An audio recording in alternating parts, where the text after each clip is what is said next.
Hola amigos y amigas, bienvenidos a estos videos de charlas bíblicas, un acercamiento a los temas más importantes de la Biblia, y en esta ocasión nos acercaremos al tema de Dios y los filósofos, la existencia de Dios y la pregunta que se han hecho hombres y mujeres a través de la historia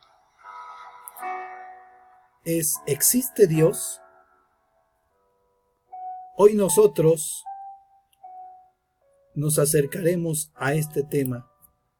¿Existe Dios? El profeta Isaías escribe las siguientes palabras. Está en el capítulo 44, verso 6, lo registra el Antiguo Testamento de la Biblia. Dice: el Señor, el Rey y Redentor de Israel, el Señor Todopoderoso dice: yo soy el primero y el último. Fuera de mí no hay otro Dios. 750 años antes de la llegada de Jesús, de que apareciera Jesús públicamente, el profeta presenta al Señor o a Dios como el Rey, como el Redentor de Israel. Pero pone en boca de Dios las siguientes palabras: yo soy el primero y el último. Fuera de mí no hay otro Dios. ¿Verdad?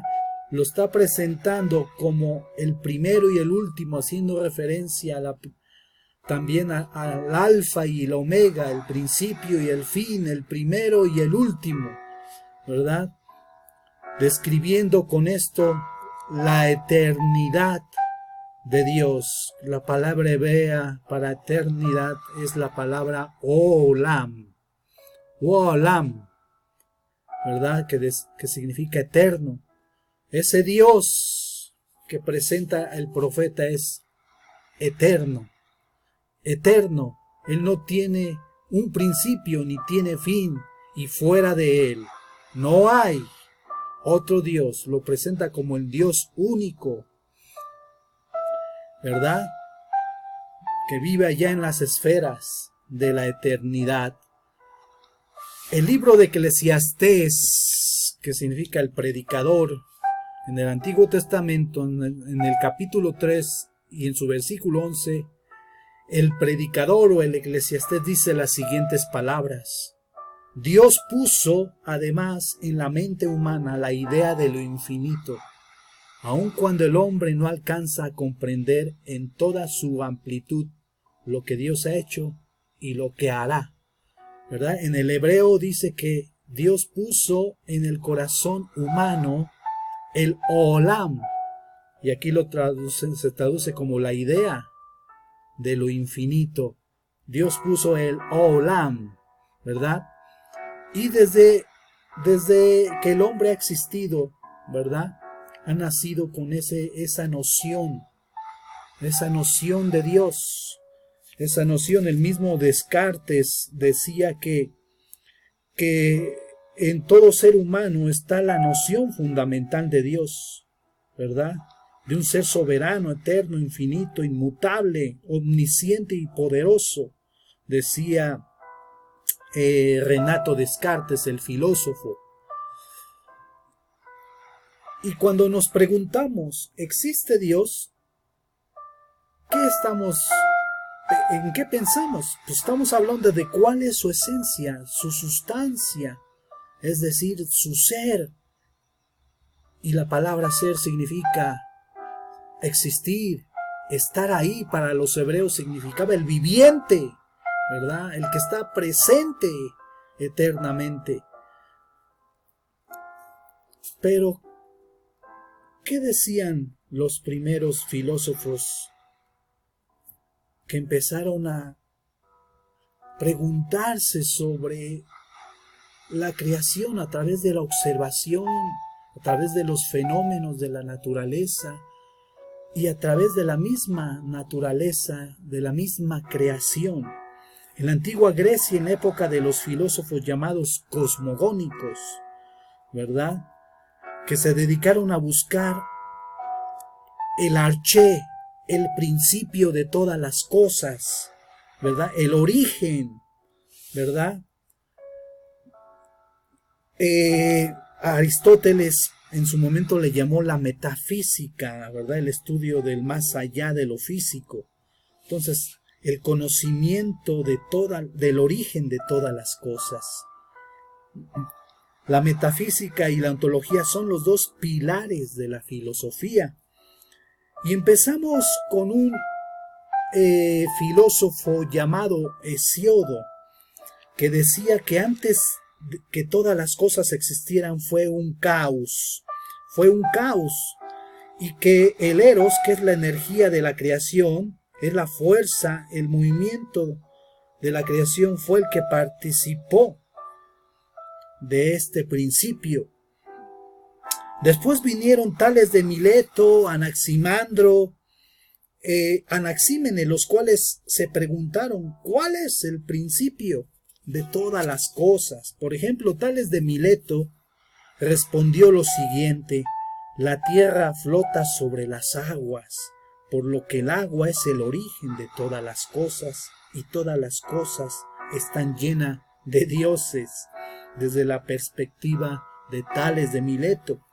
Anaximandro dice: el origen de todas las cosas no debe buscarse en los elementos que componen el mundo, como son el agua, la tierra y el fuego y el aire.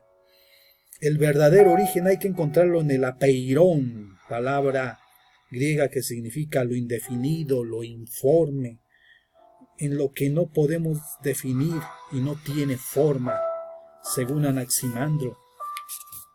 Platón dice que todo lo que es creado debe necesariamente ser creado por alguna causa. La ley de la causa y el efecto, recuerdan. Esta causa creadora para Platón es Dios, Teón, ¿verdad? En el Timeo de Platón lo dice.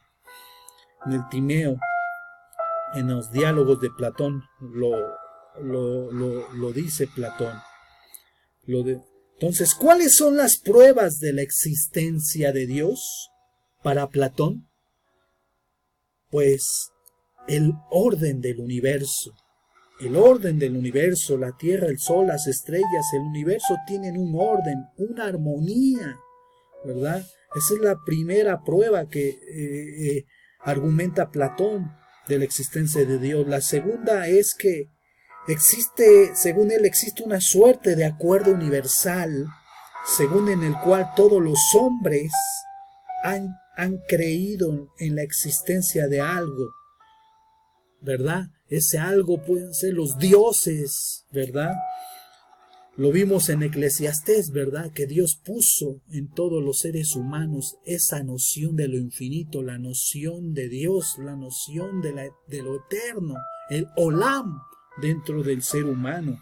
Por eso el ser humano, ¿verdad?, ha creado las religiones, porque siente esa necesidad de acercarse, ¿verdad?, a esa eternidad, al origen de todas las cosas, ¿verdad? El salmista, en el libro de los Salmos 103, el libro de los Salmos, capítulo 100, versículo 3, dice las siguientes palabras: porque el Señor es bueno, para siempre es su misericordia. Reconoced que el Señor es Dios y Él nos hizo y no nosotros mismos.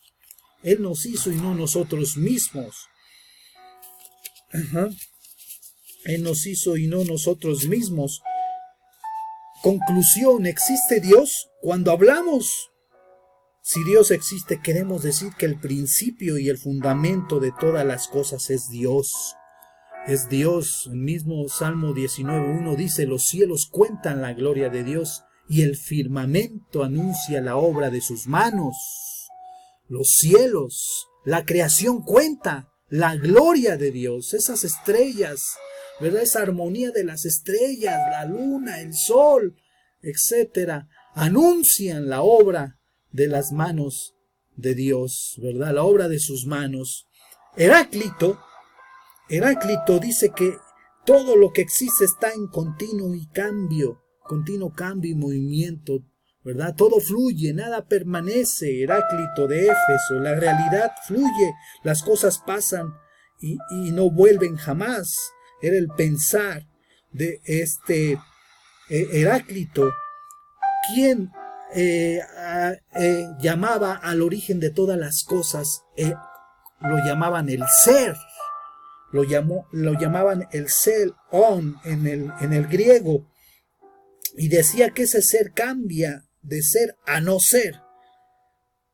Pero Parménides es considerado el fundador de la ontología al referirse al ente o a lo que llamamos Dios como ser de manera abstracta y no referido a una realidad concreta. Por primera vez, ¿verdad?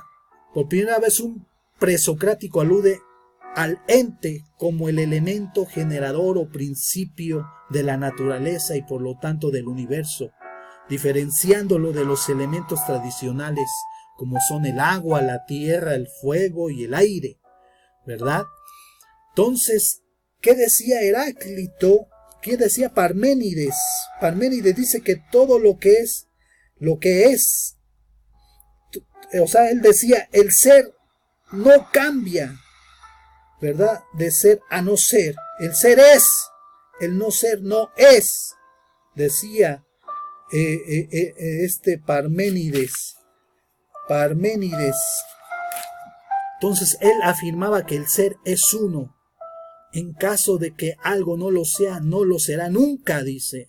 Algo que es no va a poder dejar de serlo. No va a poder dejar de serlo. Entonces, planteando que este ente, este ser es eterno, ¿verdad? Que está presente. Romanos 1:20 dice, pues lo invisible de Dios se puede llegar a conocer si se reflexiona en lo que Él ha hecho. En efecto, desde que el mundo fue creado, claramente se ha podido ver que Él es Dios y que su poder nunca tendrá fin. Y podemos afirmar que el ser es eterno y que fuera del ser,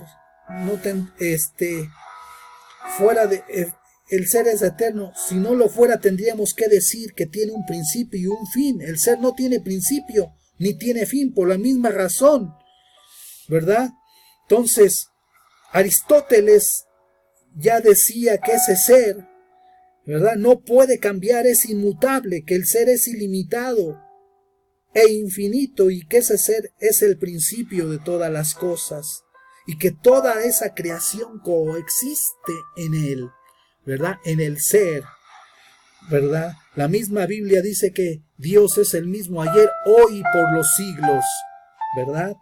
Ese ser al que nosotros llamamos Dios es al que los filósofos se acercaron a través de la razón, estudiando y reflexionando a través de la naturaleza y de los fenómenos de la misma, ¿verdad?